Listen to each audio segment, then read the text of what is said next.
We've made measuring easy at Blinds in Print. There are only 2 steps. First, choose how you want your blind to be fitted. You can choose recess fitting, where the blind is fixed inside the window recess or frame, or face fitting, where the blind sits over the window. Second, using a metal tape measure, take width and drop measurements at 3 different points and use the smallest measurement. Rest assured, it is normal for the measurements to be slightly different, even if your window looks straight.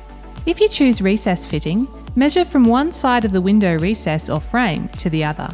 If you choose face fitting, measure from one edge of the architrave or frame to the other.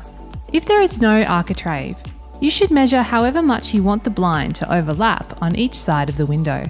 It's as easy as that. If you need more help measuring, check out our step-by-step instructions online or call our Measure and Install hotline to speak with an experienced measurer.